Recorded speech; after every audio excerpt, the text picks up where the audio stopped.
Welcome. We will start with our opening song. If you would stand as you are able, or as you want to, or just for the fun of it. Oh, gosh.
Welcome you this morning to the Louisville Center for Spiritual Living. We are celebrating all sorts of things today. We're celebrating all of our birthdays. We decided a long time ago that we, instead of saying, well, do we have a birthday in this month, and trying to get 12 cakes over the year, that we would just have one big blowout. And so this is our birthday Sunday. If you haven't gotten a birthday card yet, it'll come your way. It'll be there. We also have Tilly, and we have Social Sunday. And after that, we're going to have a workshop. Vicki is going to take these tools and she's going to fix you. I had to go find out what the tools were for. I thought, what is all this? We already did Father's Day. Exactly what I want people to ask. And then you'll know you need to come and find out. So that'll happen at 12:30 to 2:30. Okay. So if you can stay for that, I would highly recommend it. Okay, let me light the candle.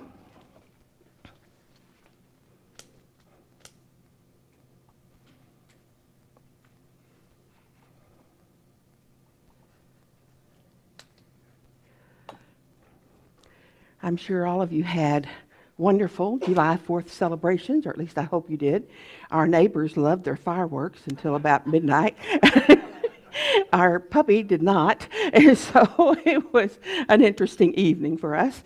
But the July 4th celebration, I think, is an important one, and I always enjoy it every year.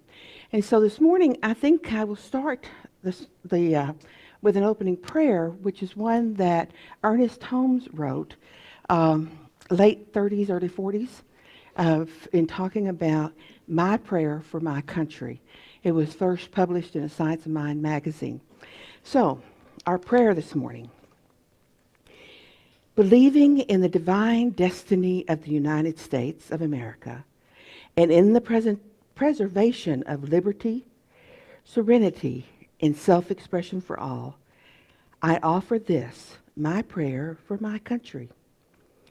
I know that divine intelligence governs the destiny of the United States of America, directing the thought and the activity of all who guide its affairs.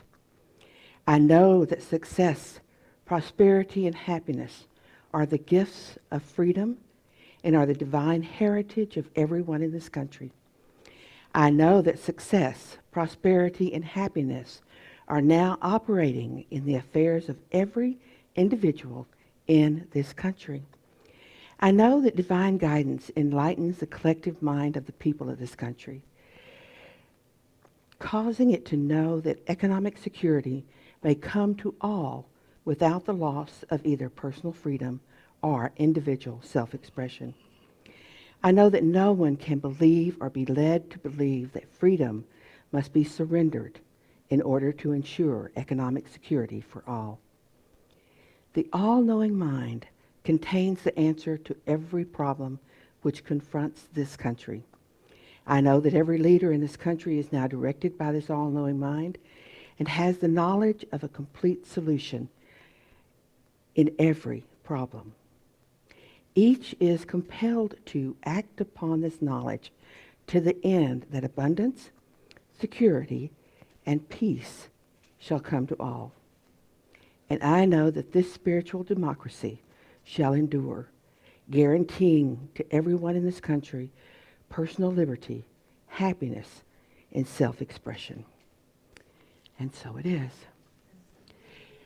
You know, what Ernest Holmes was looking out at when he wrote this was a war that was starting across the world, and it would just develop. So he didn't look out and see this with his human eyes. He looked out and saw it with his spiritual conviction. And so as we look at the nation, and we all have our opinions as how it's going, and our politicians, and we all have opinions about that too, just remember that at the base we can see the truth, that the divine, the mind that is all, is in charge. And we can help it, we can move it, we can add to it by adding our energy and our knowing that this is a nation that is founded on freedom, and that we struggle, but that is one of our basic tenets, and prosperity for all. So, thank you. Yes. I'm looking for you, Gordon. Come on up. Well, I was thinking about a joke, but I know we already have one that's going to be coming up any minute now. Everybody's going to laugh. That's why I'm saying right here. That's good, right? Okay. Now, I brought something special for everybody today. And, you know, as you gardeners probably know, lots of things are dying in the garden right now, especially anything that's supposed to bloom pretty and beautiful. Well, except for daylilies. However, these are not, and if you've seen daylilies before, I'm not sure if you've seen them quite like this, so just take a closer look. These are, I call them triplets, because what I first noticed was that there was three, not one, but three sets of leaves. And then it goes as high as 5 or 6 sets of leaves that are tucked within each other. So that's what gives it the fluffy effect, okay? And yeah, for a small fee, service fee, as well as a charge, I have some of these available. Not these, the ones with real roots though. Okay, and with that, where are we here? Okay, the primary reason that cats will never develop a system of organized religion. Oh. I can't see it. Oh, yeah, I thought there was something else he was going to say. Don't change it. Pardon? No. Oh. Okay, just, Okay. well, it's not that they're wrong. Okay, social Sunday, Tillian birthday Sunday all today, and then the workshop, yay. And releasing resistance in the creative process. Vicki, would you like to say something more? Well, Carolyn actually said just about what I would have said. I'm just so excited that this is our first workshop here, and I hope all of you can stay. It's going to be interactive. We're going to be playing with all of that there. We're going to do meditations. We're going to find out where your resistances are and what you can do to transform them or release them. And thank you. Okay, thank you. Practitioner of the day is Vicki Jeter. Today, only by request. Yes. Okay. So because the day is so full, absolutely, if you have a prayer request, I am there for you. But contact me after the workshop. I'm requesting, and certainly you can leave prayers in the prayer box and I'll get it then. All you have to do is mark that you want me to call you, and we're good. That's an awesome slide. It is an Go awesome back to slide. the social Sunday. I just want to say, since we do have the workshop after Social Sunday, if you'll be sure, even if you're staying for the workshop, to remove your dishes and things like that, because we have little time to get out and lock the doors after the workshop. So we want to get that taken care of before 12:30.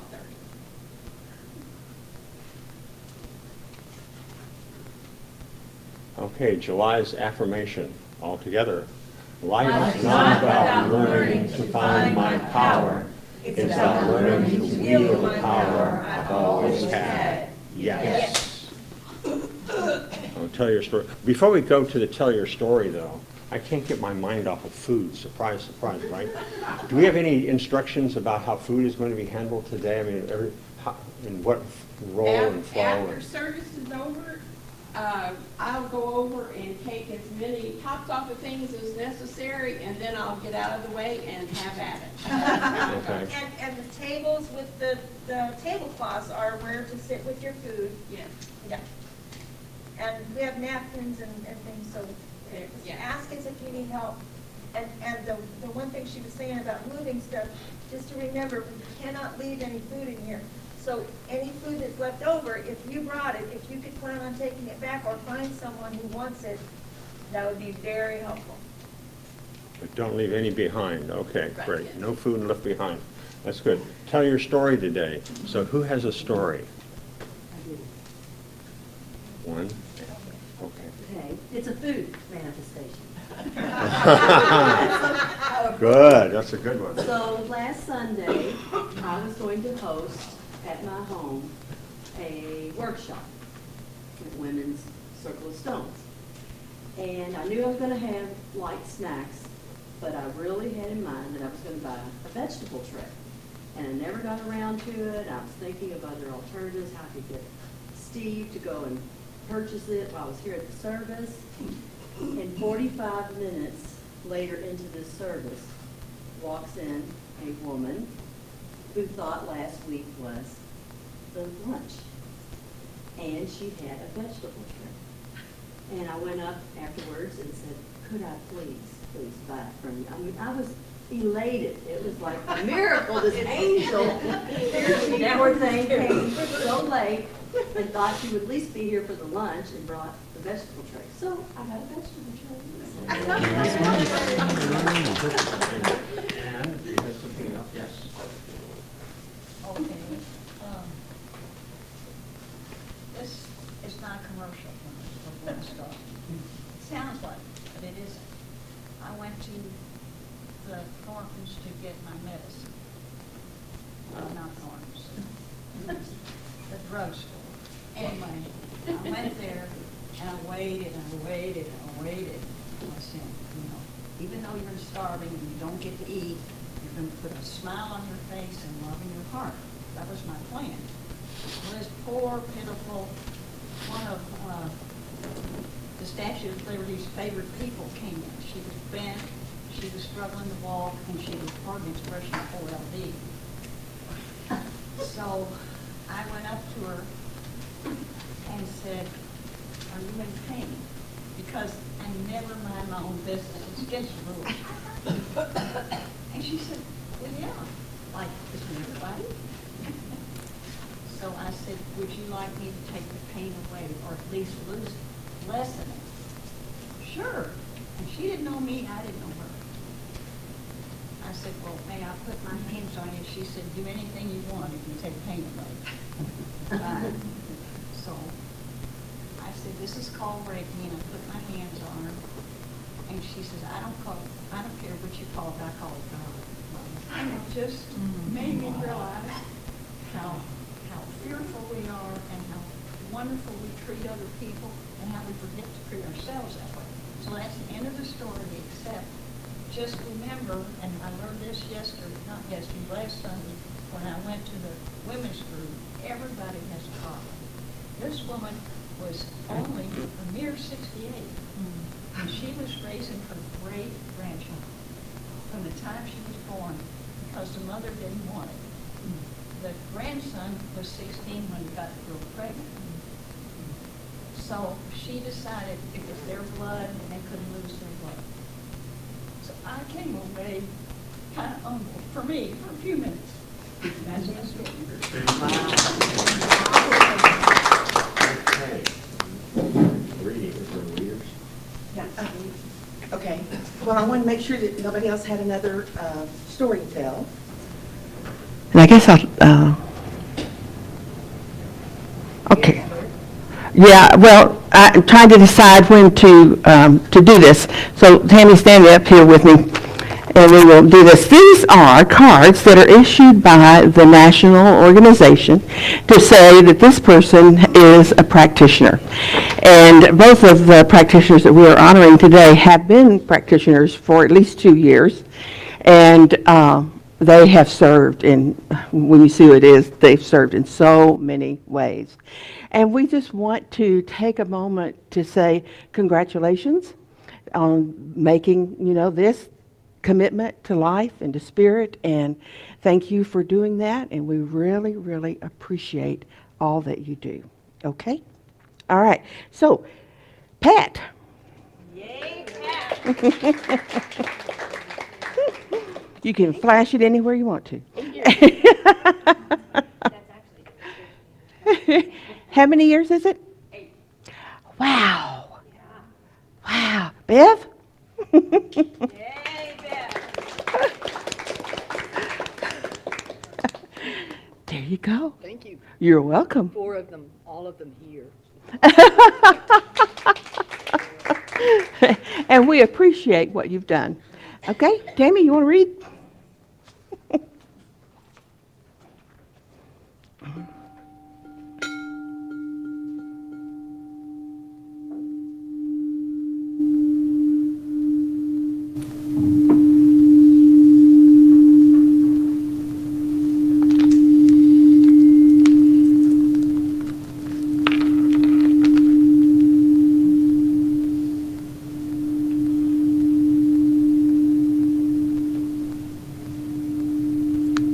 Again, today I'm reading from the June Science of Mind magazine. Bob Lucken, who is kind of my touchstone, wrote these. And he's very into animals. He really likes animals, and he sees so many things in animals maybe we wouldn't see, but he does. Today is Dennis the rabbit from Murphy's Diary, and Murphy's his dog. Miracles are a retelling in small letters of the very same story which is written across the whole world in letters too large for some of us to see. C.S. Lewis. Because we fail to realize that principle is not bound by precedent, we limit our faith to that which has already been accomplished, and few miracles result. Ernest Holmes. His name is Dennis Hopper. No relationship to the late actor. He was found near an art gallery owned by Dennis Hopper. That is how he got his name. Dennis had been injured and could not hop. Not being able to hop while living in the wild makes a rabbit very vulnerable. The veterinarian who examined Dennis said his legs had been broken and that they hadn't healed the way they should. He believed it was unlikely that Dennis would ever hop again. His rescuers, who just happened to be named Ernest and Hazel, had seen many miraculous healings.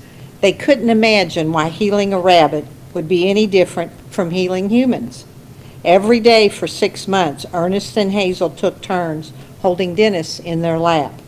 While holding him, they created a mental picture of Dennis hopping. They would whisper in his long ears how wonderful it was to see him hop, and they would allow themselves to revel in the feelings of joy that came with seeing him healed. Nothing appeared to happen for 5 months and 20 days. On the 21st day, Ernest went to pick Dennis up, and he hopped just out of reach. From that day on, Dennis hopped further and for longer periods of time. Everyone except Ernest and Hazel was surprised.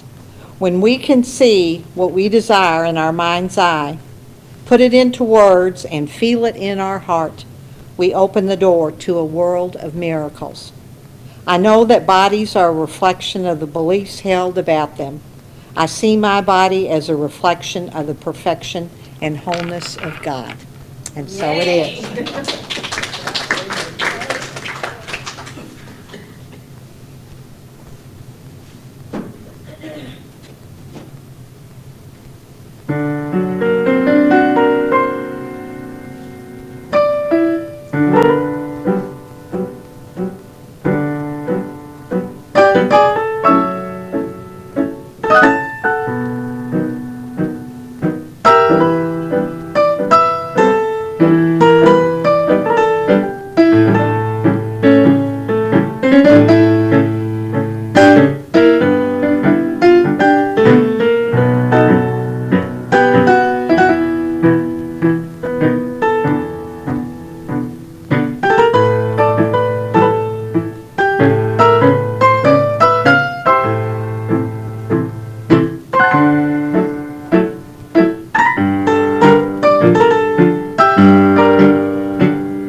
I love that.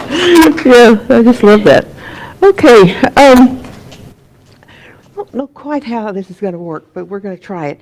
I sprained my ankle about a week ago, and it's doing really, really well, and it's doing a whole lot better than it was, and all of that stuff. But running up and downstairs to get ready today, and so Vernon and Vicki and Pat decided I needed something to sit on in case I, need to sit down. So I will do that, but I realized that I need to be able to see. Oh, there it is. Okay. I need to be able to see what's behind me. We're going to talk about creativity from a different viewpoint today. And the pictures that I chose were pictures that showed the creativity of Spirit. Spirit could have said, give me a bird. Oh, give me a dozen birds. Make them different. There are hundreds of different species of birds out there that can do so many different things. And I couldn't find a picture of it, but there's a bird in Australia that the male builds a little shelter, and he wants the female to be attracted to that shelter, to think that it's pretty, because if she does, he gets to mate. Well, they work on it for days, and they bring colored things, anything that they can find, a scrap of paper, leaf, flower, whatever, and they build this little shelter, and then they dance in front of it to attract their mate. And so that, to me, says, how did they all come up with that one? Why did we have that one? And then all the other mating calls, they're very complicated at times and very involved. So we're starting out with these two with just a kiss. It tells us that, that's the way that is. Oh, okay. What happened to the owl? Okay. Well, then it may be down further in the thing because it was up at the top. Ken Gordon puts out things that different ministers come up with for talks. And the one that he came up with for today, or that they came up with for today, was creativity versus complaining. And he talks about the fact that if you're complaining, you're not creative. And so you're putting all your energy into complaining about something versus putting your energy into creating something. And it really struck me, because I looked at myself and said, okay, what do I complain about? And how could I open that up and not complain about it and be open to creativity? Now, as often happens to us, we decide that other people need this, and then we come back to ourselves. But I was I got so involved in thinking, what would it be like if our politicians were marked down for complaining? If you complain so much, nobody will reelect you. If you're digging up dirt on other people, if you're doing anything like that, character assassination, or anything like that, you'll never be reelected because we want you up there creating solutions, not fighting for your next election, but really saying to yourself and to everyone around you, there is a bigger idea. There is a way that we can work this out if we will put aside our own personal agendas and our complaining. So I spent some time thinking about that because that's one of the things I complain about. And but I just thought, what would that world look like? What would it feel like to know that our leaders were not plotting against each other, but working together so that each of the people that are here now or were coming can prosper, can be happy, can be really free in their creativity and in their freedom of expression. How could, if that was their goal in life, is how can we do that instead of, whatever else that they're doing that I don't agree with, but I'll keep to myself. What a different world we'd live in. Really different world. And so then I brought it personally because, it always starts with you. And I thought about, what am I complaining about? And I identified a few things that I was complaining about. And I got an example that popped into my mind. Y'all have heard me talk about Bob enough that we had our ups and downs. Well, he's always up, but sometimes I'm down, and critical and all that kind of stuff, and angry about this, that, or the other. And sometime, I don't know, maybe a year and a half, 2 years ago, I decided I was not going to nag anymore, that I was going to just bless him on his way. Now, I don't know how that's going to work in our move. You should be praying for me now. But I realized that as I gave up the complaining and the nagging and the blaming and all that kind of stuff, my life was easier and his life was easier. And he actually did some things I wanted him to do. And so that was for me an example in my own life of how this can work. And so I've looked at the other areas that I have a tendency to complain about and said to myself, what is the bigger idea? If I can let this go, bless it, let it be, then what bigger idea might come? Raymond Charles Barker used to say when he got into some fix or whatever, he would say, I need a bigger idea. And bigger ideas come from spirit. Spirit is all thought. It's what you're thinking. That's what spirit, really relates to. And so if you're putting out negative thoughts, spirit's reacting to that. If you're putting out positive, spirit's reacting to that. We all know that. And so how can you stop complaining and start looking at or looking for a bigger idea? And to go into your meditations not with a list of, this is what I need, and this is what I want, and this is what you ought to do, and would you fix them? I mean, just fix them a little bit, okay? But to go into it knowing that Spirit speaks to us because it is us, and it will give us that bigger idea of what it is that we want to do. You know, most of you know Tracy has moved out on a farm, and I'm going to be joining her sometime next year. Not that I'm giving up LCSL, I'm still going to commute back and forth. But that idea and the unfolding of it came from a time that was not happy. It was not a good time for me. Not feeling well, all that kind of stuff. And so I had a tendency to say, "Oh, Spirit, I don't know what you're going to do, but just do it and leave me alone," you know, kind of a thing. And then this idea came, and it just unfolded in such a beautiful way without having me make it happen.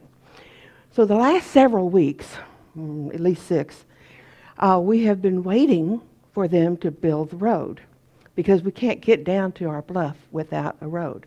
So we met with our general contractor yesterday because he called us, and we felt really good about that. And we talked to him, and he said, "Yeah, we need to build a road. First thing we need to do is build a road."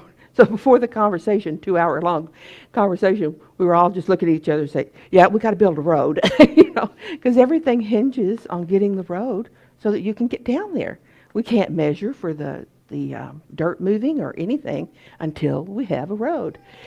But to let that be unfolding and not let it be on my timetable, I have a very strict timetable.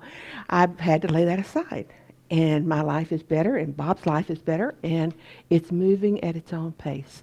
I have no idea when we'll move. I just don't know. He says that once he gets the thing laid out and gets the foundation poured, in 2 weeks it will be tight. The house will be, you know, all the windows and the outside walls will be in, and then it'll be all finishing work inside.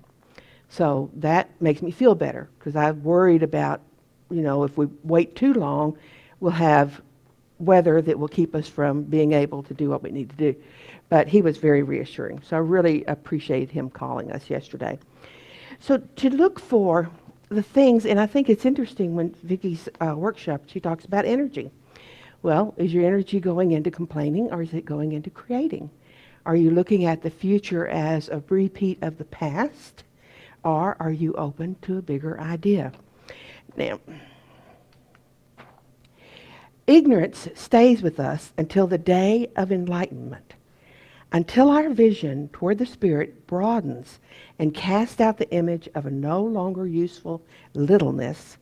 What we now experience, we may cease experiencing if we have the will and the imagination to set our vision in an opposite direction and hold it there. It is the office of the imagination to set the vision. The will should hold it in place until the creative genius of the inner life transforms the image of limitation and transmutes it into liberty under law. I like quotes and I don't like quotes, because I think people doze off in the middle of them, especially if they're very long.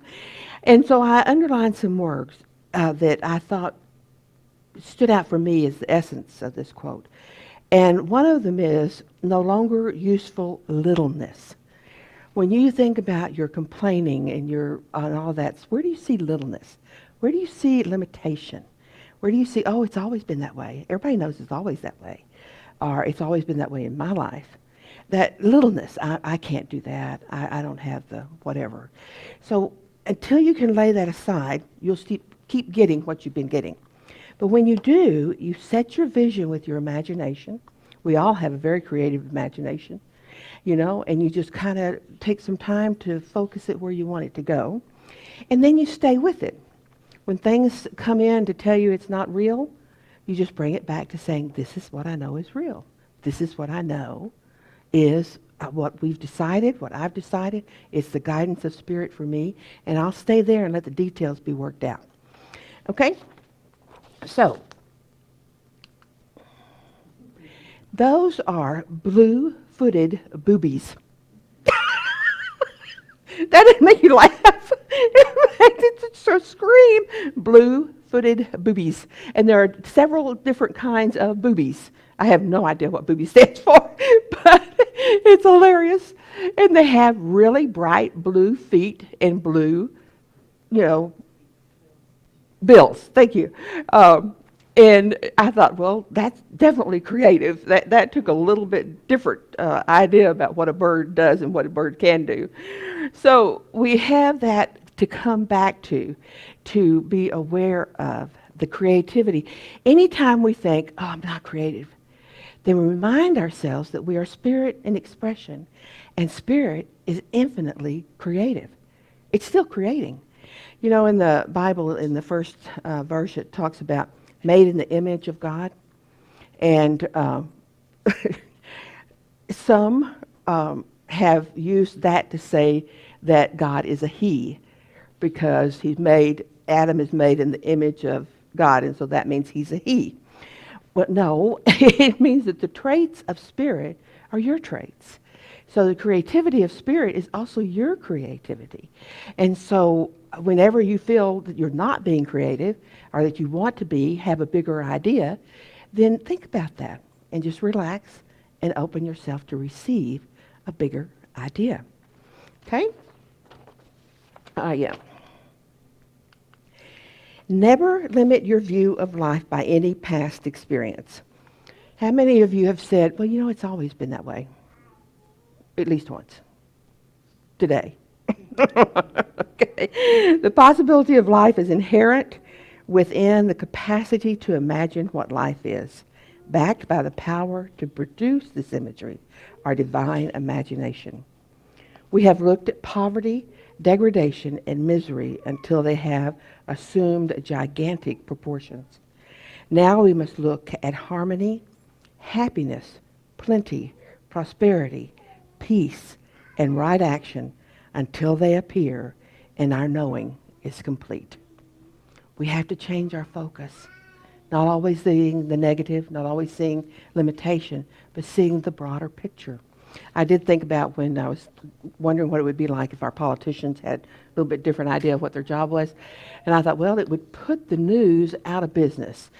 You know, they would have to do positive news because there wouldn't be all this other stuff to be talking about. Who knows what that would do for us if we didn't have that negative thing coming at us so many different ways all through the day. And so, yeah. And it might put somebody else out of business. I'm not sure who. Oh. Who is it that comes in and works on the Senate taste? The word's not there. Okay, so we'll just leave that one where it is. Okay, the world's weirdest. Who thinks that Michael Jackson created moonwalking? He didn't. That bird did. It moonwalks. It's one of the ways it is attractive to to the female side of that species. And so we don't have video capability here yet, but it's hilarious. A moonwalking bird. And, you know, I just always thought Michael Jackson figured that out, and it was his... Does it come up if you Google moonwalking bird? Oh, yeah. You'll get all sorts of images and videos and all kinds of stuff. Oh, okay. All right. So that's one of the things that we talk about is that creativity and getting the bigger idea. I was reading, it's over there. I was reading this morning when I was doing my meditation. If I'd have known how many things I was going to run into, I might have skipped it, but I'm glad I didn't.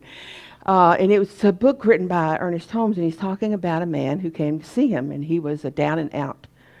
Ernest said, you would probably call this man a down and out person. He had trouble at his job. Sometimes he got paid, sometimes he didn't get paid. He had a lawsuit against him, and he was really worried about what that was going to do. His wife had a baby. Both of them were struggling, and so they were both in the hospital. And he did not have 25 cents to put a gallon of gas in his car and go see his wife. So he was down and out. So he was in his living room, and he was thinking about this, and he said, that's it.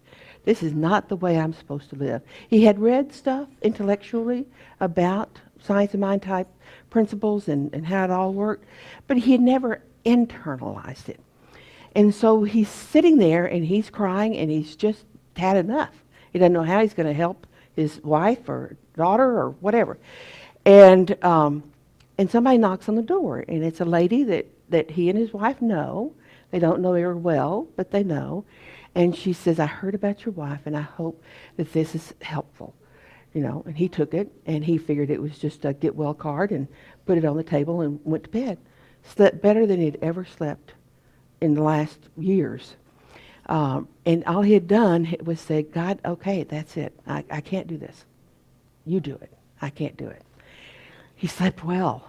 He got up the next morning, and he looked at the envelope and thought, well, I guess I ought to look at it. He opened it up, and it was $50. $50 is a lot of money when a quarter will buy you a gallon of gas, And he was like, wow. And then all that day, people were coming and helping in different ways. They were visiting in the hospital. They were asking what he needed. They were getting food ready for when she came home. They were giving money. They were doing all kinds of things, helping him prepare to have a newborn in the house. He was like, okay, this is, he thought, wow, this is great. And a lot of the people he didn't really know very well, but they had heard the story. And as the end of the day came, he sat and he thought, Spirit, you do it a much better job than I do. And left it at that. Where do we think that we have to figure it out? We have to make it happen. We have to know when it's going to happen. What are we going to do? When are we in that place and we need to just say, Spirit, it's up to you. I'll let you do it any way you want to. I will open myself to the larger idea, and I will be available to that. Drop resistance. Yes. Yes. Another way of saying it. Yes. So, look at where you're complaining and ask yourself, do I want to have that complaining in my life, or do I want to let that go and get creative? Because there are always bigger ideas. There are always other ways to handle whatever is going on in your life. It may seem not, but there is always another way. And if you let Spirit come up with that way, you'll enjoy it a lot. So, let's see. Oh, there he is. I had him at the top because he's like, what are you going to say to us now? Can you believe that? Oh, gosh. All right. We are going to meditate. And, yeah. And so I invite you to think about what you've heard, to think about your reactions to it. There might be a word or a phrase or an idea that's new to you, that feels different to you, or that you say, oh, I knew that, I just forgotten. And think about what that is. And as we breathe deeply together, bringing in healing air, oxygen that every cell in our body needs. And we draw it in and we release it. And we know that how easy it is to breathe healing, perfect oxygen. It is that easy to let go and let Spirit. To turn from what our senses tell us to what our deep knowing, our heart tells us. And so we breathe and we relax.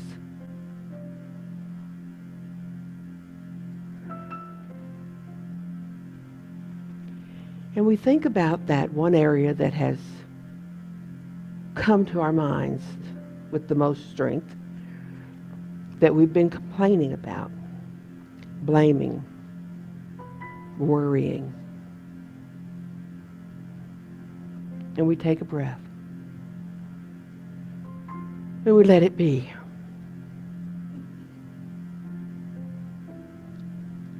And then we turn our focus to Spirit. And we know that as we breathe in oxygen, we also are immersed in spirit. And as we let go of that area, Spirit fills it. And so we breathe.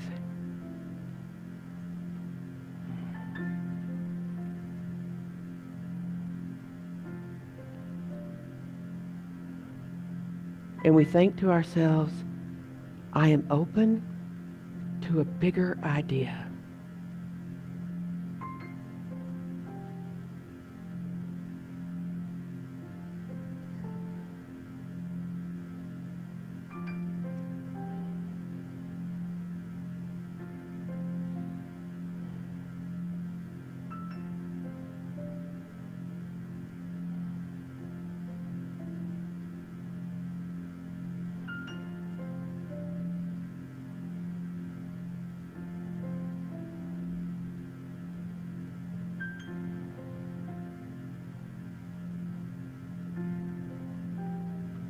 We let our imagination work to bring us a new image, a new way of seeing.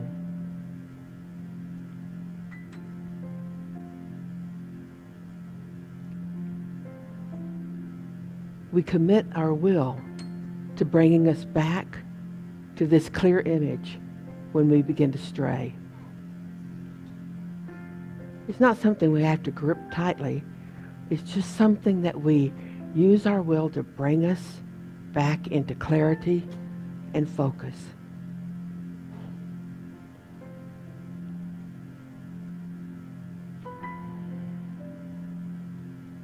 And we breathe.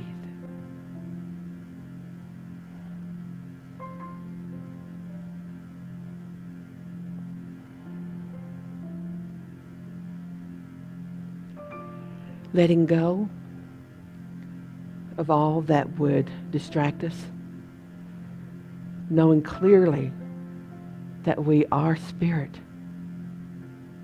and the infinite is ours. We let it be. We know that it is good. We know that it is done, and it's out there doing its work. And so we seal this time together with the words, and so it is.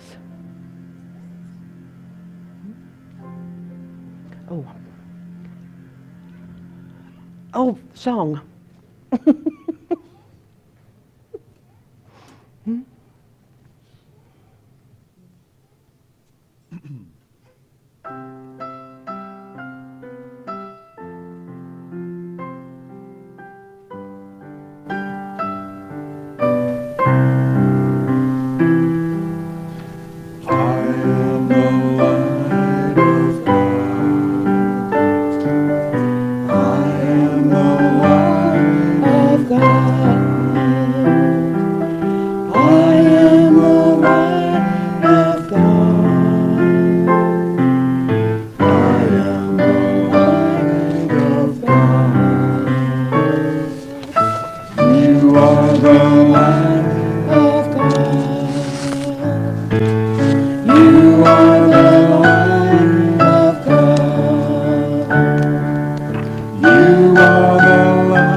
Okay, I think I got that right. So this is the time in our coming together where we offer you the opportunity to step into the ebb and flow of giving and receiving. And let us say our prosperity affirmation together. In the way of generosity and gratitude, good turns into great, and more is summoned to me, yes.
In deep gratitude and joy, we see the blessings going forward, we see the blessings coming to us, and we see our community blessed and growing.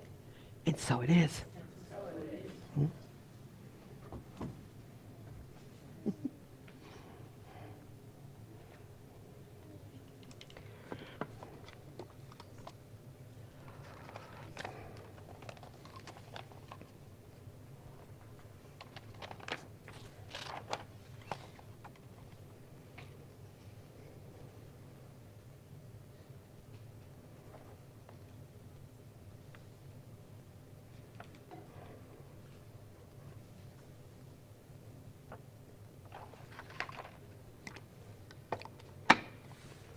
Okay.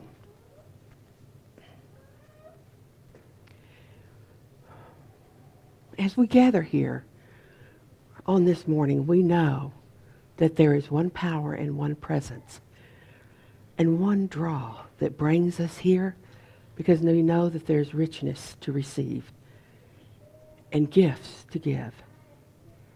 And so we take a moment to recognize the great I am, the divine mind, the one power, the I am, whatever name we use, as the infinite power and presence in this universe and in our lives. And so we know that everything that is attributed to Spirit is also in us. We are powerful. We are creative. We are in tune with the universe. And we get to move further and further into that clear understanding of who we are. Sometimes we are distracted by others, by circumstances, by old tapes in our mind that say, oh, but you need to do that. You must do that. And right here in this moment, I am knowing for each of us that we are able to let that go. That we are able to know that the only person that we are responsible for is ourselves. We may bless others, we may serve them, we may encourage them, but their responsibility for their life is theirs, not ours. Knowing this, it frees us to live more creatively, frees us to live more free, more excited, more in wonder of all that is. So as we take a deep breath and we see whatever it is that we need come to us, we let it be.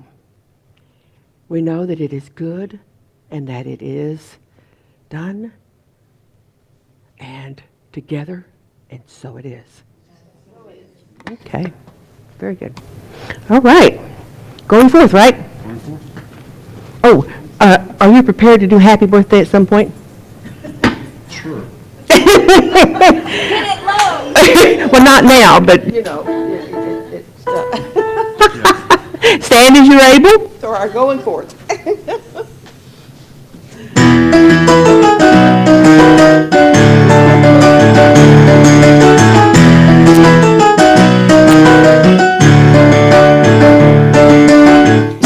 Time and treasure is what we have to give, what we have to share. The law of circulation is passing on again. Time and treasure, we are blessed. We are blessed.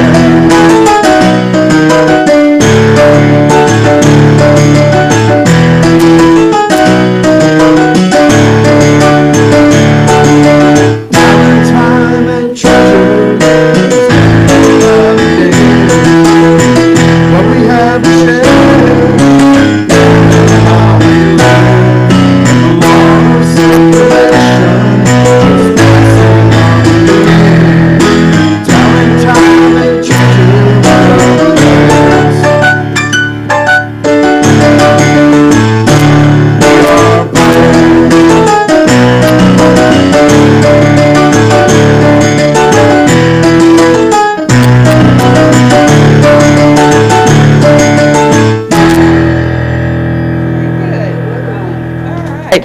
Get to where you can, oh yeah, that, like that too. All right, get to where you can see somebody else. You can make a circle, you can make a diagonal, I don't care. But just so that you can look into the eyes of someone else. Hmm? Okay, now look at this person and know that so many years ago, they were sent to this place we call Earth. They were born. And look at them and think, wow, they came into being right here, right now, at this time, because this is their time. It's their time to share their gifts. It's their time to grow and expand. It's their time to be. Say, bless you. Mm-hmm. And now say, bless you, and mean it for yourself. Because everything you've just said about them is true for you. All right. So now we're going to sing happy birthday to each other. And Lo's going to, you could have told me. Happy birthday to you. Happy birthday to you. Happy birthday, dear everybody. Happy birthday to you. All right, let's eat. Now, I got to tell you, I made vegan beans. I ought to get gold stars for that. I mean, a vegan dish. Thank you.